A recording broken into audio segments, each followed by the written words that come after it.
दोस्तों स्टडी 91 के YouTube channel में आप सभी का बहुत बहुत स्वागत है। दोस्तों आज आप सभी के समक्ष मॉडर्न हिस्ट्री की क्लास में मैं लेकर हाजिर हूँ 135वें नंबर की क्लास। जी हाँ दोस्तों, और आज हम कवर करने वाले हैं 4021 से लेकर के 4050 तक के सवालों को। जी हाँ दोस्तों, और आपको देख करके और मुझे बता करके बड़ी खुशी मिल रही थी कि दोस्तों हम लोगों ने 4000 सवाल केवल इतिहास विषय से कवर कर लिया। धीरे धीरे दोस्तों मैंने आपसे प्रॉमिस किया था कि कब मैं आपको 500 पढ़ाऊँगा, कब 1000 होगा, कब 2000 होगा और कब 5000 हो जाएगा आपको भी नहीं पता चल पाएगा। और देखिए आज हम लोगों ने 4000 की श्रृंखला क्रॉस कर दिया। ठीक है, तो आगे आइए देखते हैं कि आज हम किस टॉपिक पर चर्चा करने वाले। दोस्तों आज मैंने टॉपिक जो सिलेक्ट किया है वो है वेवेल योजना, शिमला सम्मेलन और कैबिनेट मिशन और साथ ही साथ दोस्तों अंतरिम सरकार। ठीक है, ये 3-4 टॉपिक से दोस्तों कई सारे सवाल हैं। कुछ सवाल स्क्रीन पर दिए गए, जरा देख लीजिए। जैसे सवाल परीक्षा में आ गया कि शिमला सम्मेलन में कांग्रेस का प्रतिनिधित्व किसने किया था। भाई हर व्यक्ति को नहीं बिठाया गया, एक व्यक्ति को दोस्तों कहा गया कि ये आधिकारिक व्यक्ति होंगे और ये ऑफिशियली दोस्तों बातचीत करेंगे। द्वितीय विश्व युद्ध के बाद ब्रिटेन आम चुनाव में किसने सरकार बनाई, या कैबिनेट मिशन दोस्तों भारत कब आया, कैबिनेट मिशन के कौन से सदस्य भारत के राज्य सचिव थे, कलकत्ता में मुस्लिम लीग द्वारा प्रत्यक्ष कार्यवाही दिवस कब मनाया गया, 1946 में निर्मित अंतरिम सरकार ने कार्यपालक परिषद के उपसभापति कौन थे। इस तरह के कठिन और आसान सवाल आज की क्लास में आपको देखने को मिलेंगे। तो चलिए आगे चर्चा करते हैं। ध्यान दीजिएगा दोस्तों, आप सभी के डिमांड पर ही यहां पर मॉडर्न हिस्ट्री का दोस्तों फाउंडेशन बैच लॉन्च किया गया। जी हां दोस्तों, मॉडर्न हिस्ट्री का फाउंडेशन बैच आया है। इसके अलावा हिस्ट्री में और भी फाउंडेशन बैच हैं जिन्हें आप ज्वाइन कर सकते हैं। ठीक है, और बहुत शानदार सा बैच, एक मौका दीजिए, जुड़िए स्टडी 91 के साथ। आपको खुद ब खुद लगेगा कि वाकई नितिन सर जो कर रहे हैं वो बहुत ही अलग है और हर एक विषय का जो फाउंडेशन बैच है आपको जीरो लेवल से एडवांस लेवल की तैयारी मदद करेगा। मतलब इस बैच को ज्वाइन करने के बाद आप छोटे से छोटा और बड़े से बड़ा कोई भी एग्जाम दोस्तों बीट कर सकते हैं, कोई भी एग्जाम दे करके पास कर सकते हैं। ठीक है, तो हमारा हेल्पलाइन नंबर, उस पर कॉल करिए, संपर्क करिए और बैच ज्वाइन करिए। ठीक है, चलिए ध्यान दीजिए, आज हमारा 135वां लेक्चर है। 4021 से लेकर 4050 तक की बातचीत करेंगे। कैबिनेट मिशन, अंतरिम सरकार, मुख्य रूप से दोस्तों इसके सवाल होंगे। ठीक है, पहला सवाल क्या लिख रहा है, वेवेल योजना ये किस वर्ष स्टार्ट किया गया। वेवेल योजना दोस्तों कब आया था। देखिए इसके पहले हम लोगों ने बात किया था क्रिप्स के बारे में। किसके बारे में बात किया था दोस्तों, क्रिप्स प्रस्ताव के बारे में बात किया था। और एक क्रिप्स प्रस्ताव कब भेजा गया था दोस्तों, याद रखेंगे 1942 में। कब आया था दोस्तों, 1942 में। उसके पहले दोस्तों अगर उसके भी पहले बात करेंगे तो अगस्त प्रस्ताव की बात करते हैं। अगस्त प्रस्ताव, यह अगस्त प्रस्ताव कब आया था दोस्तों, तो ये वाला 1940 में ही आया था। ठीक है, लेकिन ये दोनों प्रस्ताव क्या थे, अपने आप में फेल हो गए थे, अपने आप में फेल हो गए थे। अब भारत छोड़ो आंदोलन के बाद दोस्तों वेवेल प्लान आता। वेवेल कौन रहते दोस्तों, वेवेल उस समय वायसराय थे और उन्होंने दोस्तों इस प्लान को लाया है जून 1945 में। कब लाया दोस्तों, जून 1945 में लॉर्ड वेवेल के द्वारा यह प्लान लाया गया। और लॉर्ड वेवेल हैं कौन दोस्तों, तो याद रखेंगे तत्कालीन वायसराय हैं। क्या है दोस्तों, यह तत्कालीन वायसराय हैं, उन्हीं के द्वारा दोस्तों यह वेवेल प्लान लाया गया। तो जो कुछ भी उन्होंने बनाया उसी को वेवेल प्लान कहा जाता है। मैं आपको कुछ नया बताता हूं दोस्तों, कभी कभी सवाल पूछ सकता है, बताइए वैभव प्लान किसे कहते हैं। ठीक है, वैभव प्लान, तो याद रखिएगा वेवेल प्लान का दूसरा नाम क्या है दोस्तों, वैभव प्लान भी इसका नाम है, जो शायद आप नहीं जानते होंगे। ठीक है, लेकिन जान जाइए, स्टडी 91 पर हैं तो जानना पड़ेगा। ठीक है, अगला सवाल देखिए, लिख रहा वेवेल योजना में कांग्रेस के नेताओं को रिहा करने के साथ ही कहां पर सर्वदलीय सम्मेलन बुलाने की दोस्तों बात की गई। तो दोस्तों ये सर्वदलीय सम्मेलन कहां बुलाया गया, याद रखिएगा शिमला में बुलाया गया। ठीक है, क्यों शिमला में बुलाया गया, गर्मी का टाइम था भैया, 25 जून को बुलाया जा रहा है। ठीक है, आप बताइए 25 जून को क्या है, गर्मी नहीं पड़ेगी, भयानक गर्मी दोस्तों। 25 जून 1945 को शिमला में एक सर्वदलीय सम्मेलन बुलाया गया और इसमें मुस्लिम लोग को भी बुलाया गया, कांग्रेस को बुलाया गया, लेकिन बात नहीं बनी। ठीक है, कभी बात बनी मुस्लिम लीग से क्या बन जाएगी। शिमला सम्मेलन में कांग्रेस का प्रतिनिधित्व दोस्तों किसने किया, तो यहां पर दोस्तों इसका प्रतिनिधित्व किया अबुल कलाम आजाद जी ने। किसने किया दोस्तों, अबुल कलाम आजाद जी ने दोस्तों यहां पर प्रतिनिधित्व किया। और उनका साथ दोस्तों सरदार पटेल जी ने दिया, जवाहरलाल नेहरू जी ने दिया और बाकी गांधी जी से पूछ करके लोग पूरा काम कर रहे थे, लेकिन दोस्तों बात बनेगी नहीं। चलिए देखते हैं अभी कैसे बात नहीं बनती है।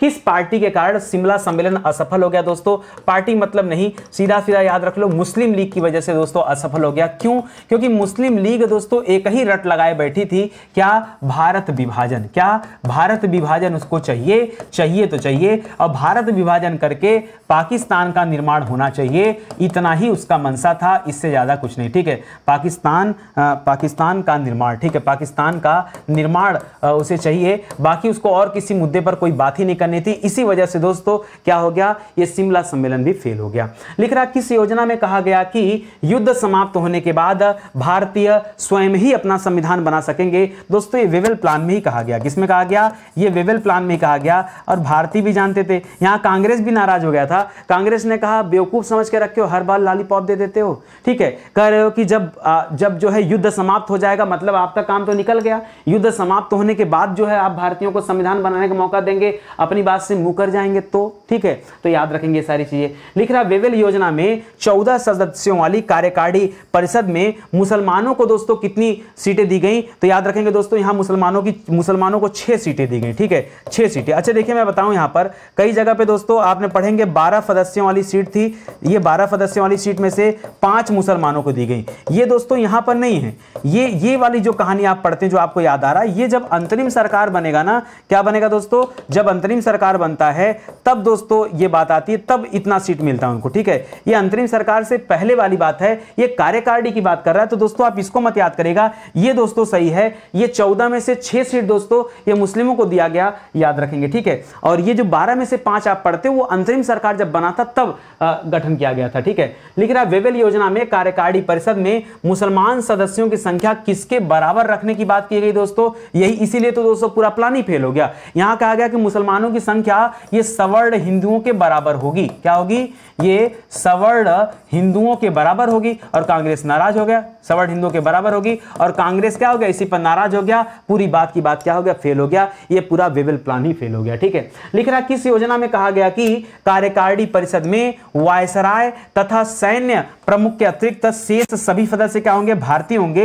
हां, तो ये बात अलग है दोस्तों। ये जो वेवेल प्लान आया था, उस वेवेल प्लान में रखा गया कि ये 2 लोग रहेंगे विदेशी, बाकी और कौन रहेंगे दोस्तों, शेष सभी भारतीय रहेंगे। कहानी भारतीय की नहीं है, कहानी है हिंदू सवर्णों के बाद की। ठीक है, वैसे 14 में से टोटल 6 तो क्या मिल गए, ये आपके मुस्लिम हो गए। ठीक है, तो बचा क्या। ठीक है, आगे लिख रहा किसका विचार था कि शिमला सम्मेलन की विफलता भारत के राजनीतिक इतिहास में एक जल विभाजक का सूचक है। ये दोस्तों किसने कहा, तो कांग्रेस को जो लीड कर रहे थे अबुल कलाम आजाद जी, उन्होंने कहा। ठीक है, अबुल कलाम आजाद जी जो कांग्रेस को लीड कर रहे थे दोस्तों, उन्होंने कहा। और जानबूझकर इन्हें जो अध्यक्ष बनाया गया था वहां पर, क्यों, क्योंकि मुस्लिम लीग के भी मेंबर क्या थे, मुस्लिम थे, और ये कांग्रेस की तरफ से दोस्तों रखे गए थे ताकि बात को अच्छे से समझा सकें, अच्छे से कोऑर्डिनेशन बन सके, लेकिन वो बन नहीं पाता है। ठीक है, चलिए अगला सवाल देखते हैं। सभी सवाल इंपॉर्टेंट है और अलग अलग परीक्षाओं में पूछे जा सकते हैं। लिख रहा है द्वितीय विश्व युद्ध के बाद ब्रिटेन आम चुनाव, जी हां दोस्तों, ब्रिटेन में जो आम चुनाव हुआ वहां पर दोस्तों किसकी सरकार बनी,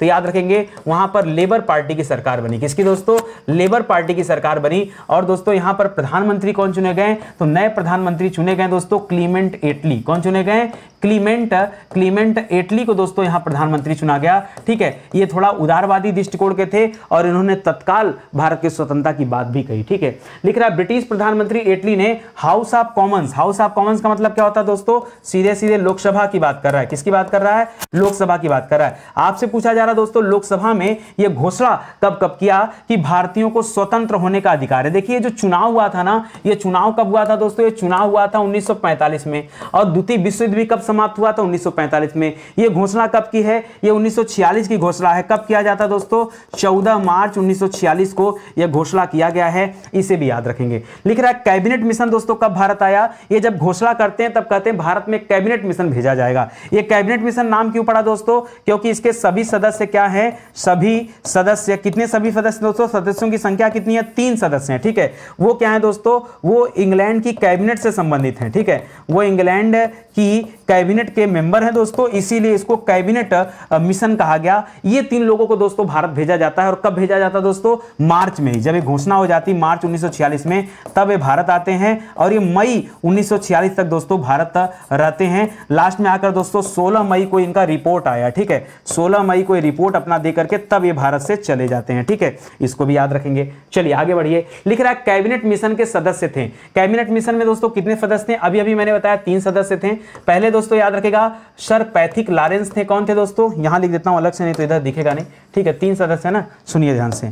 पहला कौन थे दोस्तों, पहला थे सर पैथिक लॉरेंस। क्या नाम है दोस्तों, पैथिक लॉरेंस। कहीं कहीं पर पैट्रिक लॉरेंस लिखा मिलेगा आपको, ठीक है, देख लीजिएगा, ठीक है। ये कौन दोस्तों, ये उस समय के भारत सचिव थे। क्या थे दोस्तों, ये उस समय क्या थे, भारत सचिव के पद पर थे, तो इन्हें याद रखेंगे, भारत सचिव थे।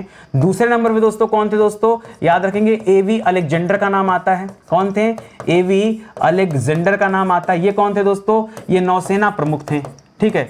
ये नौसेना के क्या थे दोस्तों, प्रमुख थे, नौवहन प्रमुख थे, ठीक है। और जो तीसरे नंबर के व्यक्ति दोस्तों, एक पैथिक लॉरेंस हो गए, एक एवी अलेक्जेंडर हो गए और एक स्टैनफोर्ड क्रिप्स हो गए। ये पहले भी भारत में आ चुके हैं, ठीक है।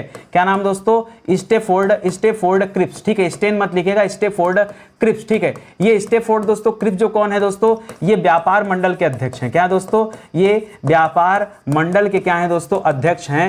याद रखिएगा ये 3 प्रमुख लोग दोस्तों एक कैबिनेट में हैं लेबर पार्टी के, और उन्हें दोस्तों भारत में भेजा जाता है। और कब भेजा जाता है, तो याद रखेंगे मार्च 1946 में। कब भेजा जाता है, मार्च 1946 में उन्हें भारत भेजा जाता है। अगला सवाल लिख रहा है कि कैबिनेट मिशन के कौन से सदस्य भारत के राज्य सचिव थे, तो क्या बताएंगे, याद रखेगा सर पैथिक लॉरेंस, ठीक है। ऐसे ही सवाल अलग अलग पूछ सकता है ना। मान लीजिए आपसे ऐसे पूछ दे कि कौन से सदस्य व्यापार मंडल के अध्यक्ष थे, तो क्या बताएंगे, याद रखेंगे स्टैनफोर्ड क्रिप्स। कौन से सदस्य नौवहन के प्रमुख थे, तो क्या बताएंगे, एवी अलेक्जेंडर। ऐसे पूछ सकता है, ठीक है। कैबिनेट मिशन के सदस्य कौन से सदस्य व्यापार मंडल के अध्यक्ष थे, ये तो मैं बता ही चुका हूं, दोबारा आ रहा है, ठीक है। चलो कोई बात नहीं, याद रखेंगे यहां स्टैनफोर्ड क्रिप्स जो है दोस्तों, ये दोस्तों सदस्य हैं, ठीक है। स्टैनफोर्ड क्रिप्स जो हैं ये आपके मेंबर हैं, ये भी याद रखेंगे। तो तीनों चीजें मैंने आपको पहले ही बता दिया। याद रखें दोस्तों स्टडी 91 के प्लेटफॉर्म से कई सारी किताबें भी आती हैं और बहुत सारे कोर्स भी आते हैं, ठीक है। तो मौका दीजिए स्टडी 91 को, ज्वाइन करिए हमारे साथ। जो इंसान यूट्यूब पर इतनी मेहनत कर सकता है, इतनी अच्छी क्लास दे सकता है, आप सोचिए हमारी किताबें, हमारे कोर्स, उसमें हमने कितना मेहनत किया होगा, ठीक है। ये हमारा हेल्पलाइन नंबर है दोस्तों। ये किताबें आप ऑनलाइन ऑफलाइन हर तरीके से ले सकते हैं। ऑनलाइन आप हमारे वेबसाइट एप्लीकेशन से ले लीजिए, ट्रैकिंग आईडी मिलती है, ट्रैक कर लीजिएगा, कहीं कोई दिक्कत नहीं है। ज्यादा समस्या है, कैश ऑन डिलीवरी चाहिए तो फ्लिपकार्ट पर जाइए, अमेजन पर जाइए, मीशो पर जाइए, वहां भी किताबें लिस्ट है, वहां से भी ले सकते हैं। सवाल लिख रहा दोस्तों, कैबिनेट मिशन के कौन से सदस्य एडमिरल्टी के पहले लॉर्ड थे। ये थोड़ा सा डिफिकल्ट है दोस्तों, वही एडमिरल्टी मतलब नौवहन के पहले प्रमुख, ठीक है। नौवहन के ये पहले लॉर्ड का मतलब क्या दोस्तों, याद रखेंगे पहले प्रमुख, नौवहन के पहले प्रमुख थे दोस्तों। याद रखेंगे उनका नाम ही क्या है दोस्तों, एवी अलेक्जेंडर। ये क्वेश्चन पूछने का अलग अलग तरीका है, ठीक है। ये क्वेश्चन मैंने यहां पर इसलिए डाला दोस्तों क्योंकि पीछे आपने एक साथ पढ़ लिया, अलग अलग दोस्तों इस तरह से क्वेश्चन का पैटर्न चेंज करके उसको टेक्निकल बना करके फिर से क्वेश्चन आपके सामने दे सकता है। तो घबराइएगा मत, परेशान मत होइएगा, ध्यान रखेंगे। कैबिनेट मिशन ने अपने प्रस्ताव की घोषणा कब की दोस्तों, तो पीछे बता दिया था दोस्तों कि 16 मई 1946 को कैबिनेट मिशन वापस जा रहा था, तो इसने अपनी रिपोर्ट तैयार किया और रिपोर्ट सबमिट कर दिया, ठीक है। आगे लिख रहा है कि मुस्लिम लीग ने कैबिनेट मिशन योजना को दोस्तों कब स्वीकार किया, बहुत मेहनत मशक्कत करने के बाद, जब ये कहा गया कि नहीं ये अंतरिम सरकार बनेगा, उसमें आपको भी सीट दिया जाएगा, बहुत कहने के बाद दोस्तों तब शामिल कराया गया। कब दोस्तों, जब ये चला गया रिपोर्ट देकर, उसके बाद जाके शामिल होते हैं, ठीक है। उसके रहते रहते नहीं शामिल होते हैं, उसके जाने के बाद शामिल होते हैं। 6 जून 1946 को शामिल हो रहे, फिर भाग जाएंगे, अभी सब फिर भाग जाएंगे, मुकर जाएंगे। मैंने कहा ना शाम को आएंगे, एक्सेप्ट करेंगे और सुबह फिर इनका निर्णय बदल जाएगा, ये फिर चले जाएंगे। लिख रहा है कांग्रेस ने कैबिनेट मिशन की योजना कब स्वीकार किया, तो पहले तो मुस्लिम लीग ने स्वीकार किया, कांग्रेस बाद में स्वीकार की, ठीक है। कांग्रेस जान रही थी को सब सरेंडर कर जाएंगे, तो कांग्रेस जो है 6 जून को स्वीकार की, ठीक है। तो जरा ध्यान दीजिएगा यहां पर एक बात कि रिपोर्ट कब सबमिट हुआ दोस्तों, रिपोर्ट कब आया है, तो रिपोर्ट आया 16 मई को। कब आया है, 16 मई 1946 को, ठीक है। मुस्लिम लीग ने दोस्तों कब स्वीकार किया, मुस्लिम लीग ने कब स्वीकार किया, तो याद रखेंगे 6 जून को स्वीकार किया, 6 जून 1946 को स्वीकार किया, ठीक है। और कांग्रेस ने दोस्तों कब स्वीकार किया, तो कांग्रेस 25 जून को स्वीकार कर रही है। क्यों, उसको पता था ये भागेंगे, अभी नहीं भागे, थोड़ी देर भागेंगे, ठीक है। कलकत्ता में मुस्लिम लीग द्वारा प्रत्यक्ष कार्यवाही दिवस कब मनाया गया, देखो भाग गए, ठीक है। याद रखेंगे आप जून में एक्सेप्ट किया है और अगस्त में फिर भग गए, ठीक है। अगस्त में आप विरोध में आकर के सब क्या किए हैं, 16 अगस्त 1946 को क्या कर दिए हैं, प्रत्यक्ष कार्यवाही दिवस मनाए हैं। कहां पर दोस्तों, कलकत्ता में। कैबिनेट मिशन के विषय में किसने कहा था कि तत्कालीन परिस्थितियों में ब्रिटिश सरकार द्वारा प्रस्तुत यह सर्वोत्तम प्रलेख है, यह दोस्तों किसने कहा था, तो दोस्तों ये महात्मा गांधी जी ने कहा था कि ठीक है, कई बार अगस्त प्रस्ताव आ गया, क्रिप्स आ गया और वेवेल आ गया, शिमला सम्मेलन हो गया, कहीं ना कहीं तो जाके मानना पड़ेगा ना, कहीं ना कहीं अपने आप को सैक्रिफाइस करना पड़ेगा। देखिए जब तक सैक्रिफाइस नहीं करेंगे तब तक आजादी नहीं मिलेगी, ठीक है, सिर्फ आंदोलन आंदोलन आंदोलन नहीं चाहिए। महात्मा गांधी जी सारी परिस्थितियों को समझ रहे थे और उनको लग रहा था कि नहीं, हाँ यहां पे कुछ चेंजेस कर रहे हैं अंग्रेज, ठीक है। इसीलिए दोस्तों अब तक का सर्वोत्तम प्रलय किसे कहा गया था, और सर्वोत्तम इसलिए भी था मुख्य रूप से क्योंकि अब इंग्लैंड में वो सरकार नहीं थी पुरानी वाली, उदारवादी सरकार बनी थी, लेबर पार्टी की सरकार थी। क्लीमेंट एटली चाहते थे, वाकई दिल से चाहते थे कि भारत आजाद हो जाए, ठीक है। इसलिए उन्होंने जिन जिन सदस्यों को भेजा, ये सदस्य काफी इंपॉर्टेंट थे। कैबिनेट मिशन के विषय में किसने कहा था कि मुसलमान इस योजना में पाकिस्तान का बीज देख रहे थे और कांग्रेस वाले अपना अखंड भारत देख रहे थे, ये किसने कहा दोस्तों, तो ये सरदार वल्लभ भाई पटेल जी का कथन है। किसका कथन दोस्तों, सरदार वल्लभ भाई पटेल का कथन है। अब वल्लभ भाई पटेल की ही देन थी दोस्तों, पटेल जी की ही देन थी कि इन्होंने सभी रियासतों को जोड़ा। भारत में 500 से ज्यादा 572 रियासतें जो जोड़ने का काम अकेले सरदार पटेल जी ने किया है, ठीक है। 1946 के चुनाव में निर्वाचन के लिए निर्धारित 102 सीटों में से दोस्तों कांग्रेस को कितनी सीटें प्राप्त हुई, तो देखो टोटल चुनाव नहीं कराया गया, युवा की चुनाव का खर्चा भी ज्यादा हो जाएगा और दिक्कत हो जाएगा, तो ये 59 सीटें दोस्तों यहां पे जीती थी कुल 102 में से, ठीक है। जबकि चुनाव अगर अच्छे से कराया जाता तो और भी ज्यादा सीटों पर चुनाव होता। 1946 में निर्मित अंतरिम सरकार ने कार्यपालक परिषद के उपसभापति दोस्तों कौन थे, तो ये अनायास का कठिन क्वेश्चन है दोस्तों, याद रखेंगे जवाहरलाल नेहरू थे, ठीक है। जवाहरलाल, ये थोड़ा सा टेक्निकल खाली बना दिया हूं और कुछ है नहीं, ठीक है। जवाहरलाल नेहरू दोस्तों अंतरिम सरकार में कार्यपालक परिषद के क्या थे दोस्तों, ये उपसभापति थे। जरा इस सवाल को भी याद रखेंगे। और उन्होंने, सिंपल सी बात है, उन्होंने क्या किया था, उन्होंने कैबिनेट मिशन में जो अंतरिम सरकार बनी थी, ये अंतरिम सरकार की अध्यक्षता किया था यहां पर, ठीक है। इन्होंने क्या किया था दोस्तों, अध्यक्षता किया था और ये उपसभापति भी थे, ये भी आप याद रखेंगे, ठीक है। अगले सवाल पर आइए। लिख रहा है कैबिनेट मिशन ने क्या सिफारिश की, कैबिनेट मिशन ने दोस्तों क्या सिफारिश की, हाँ तो कैबिनेट मिशन ने सिफारिश किया था कि भारत में एक संघीय सरकार की स्थापना होना चाहिए, ठीक है। क्या होना चाहिए दोस्तों, भारत में संघीय सरकार, संघीय सरकार की स्थापना होना चाहिए, ठीक है। ये पहला था। अच्छा, ये कैबिनेट मिशन ने दिया है तो लोगों ने भी स्वीकार किया, कांग्रेस ने, तभी तो इसको ज्वाइन कर रहे हैं कांग्रेस, ठीक है ये। और उसके बाद क्या किया गया, यहां पर उसने ये भी कहा कि एक अंतरिम सरकार बनाई जाए, तभी तो अंतरिम सरकार बन रहा है। और इसी अंतरिम सरकार के जो सदस्य होंगे आगे संविधान सभा के सदस्य मान लिए जाएंगे और वो क्या करेंगे, फिर अपना काम करेंगे। और जो वायसराय की कार्यकारिणी, जो वायसराय की कार्यकारिणी है, उसका क्या किया जाए दोस्तों, उसका पुनर्गठन करने की बात किया। क्यों, क्योंकि दोस्तों उसका भारतीकरण करना था। क्या करना था, उसका भारतीकरण करना था, इसलिए जरूरी था। तभी तो आपने पीछे पढ़ा कि कुल 12 मेंबर में से 5 मेंबर यहीं पे तो थे, यही वाली कहानी थी, ठीक है, कि 12 में से 5 क्या थे दोस्तों, मुस्लिम लीग के लिए तैयार रखा गया था, ठीक है, मुस्लिम लीग के लिए तैयार रखा गया था। यही तो आप पीछे पढ़े हैं। तो ये दोस्तों पुनर्गठन की बात किया गया। लेकिन अब भारत की अंतरिम सरकार की घोषणा दोस्तों कब किया गया, ये अंतरिम सरकार की, तो कैबिनेट मिशन के जाने के बाद दोस्तों अंतरिम सरकार की घोषणा होती है। कब, याद रखेंगे 24 अगस्त 1946 को। कब दोस्तों, 24 अगस्त 1946 को ये घोषणा करते हैं। और मुस्लिम लीग दोस्तों सीधी कार्यवाही दिवस कब मनाया था, सीधी कार्यवाही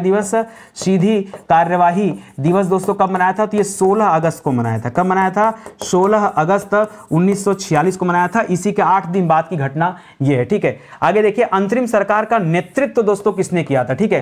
अंतरिम सरकार का नेतृत्व किसने किया था, तो जाहिर सी बात है जो अध्यक्ष होगा वही नेतृत्व करेगा। और अध्यक्ष कौन था दोस्तों, तो पीछे अभी मैंने बताया कि जवाहरलाल नेहरू अध्यक्ष थे। क्या थे दोस्तों, जवाहरलाल नेहरू क्या थे दोस्तों, यहां पर अध्यक्ष थे। तो इस सवाल को भी आप याद रखेंगे। देखिए सवाल यहीं कहीं से आने, ठीक है, घुमा फिराकर आपको परेशान करेगा, टेक्निकल थोड़ा सा बनाएगा सवाल को, आएंगे यहीं से, कहीं से बाहर नहीं जाएंगे, ठीक है। लेकिन ध्यान देना पड़ेगा, मन से पढ़िए, सवालों को देखिए और तब जवाब दीजिए। लिख रहा है जवाहरलाल नेहरू ने अंतरिम सरकार के 11 सदस्यों के साथ पद की शपथ दोस्तों कब लिया, कब ये शपथ लिया था, तो याद रखेंगे यहां पर वो शपथ लिया गया था 2 सितंबर 1946 को। कब लिया गया था, 2 सितंबर 1946 को ये शपथ की बात हो रही है। और कितने सदस्यों के साथ ये शपथ लिया गया, 11 सदस्यों के साथ शपथ लिया गया। लिख रहा है संविधान सभा ने कब से कार्य करना दोस्तों आरंभ कर दिया, अरे जब शपथ ले लिया तो काम करना शुरू कर देगी उसके ठीक बाद। तो शपथ लेने के बाद 9 सितंबर को याद रखेंगे, 9 सितंबर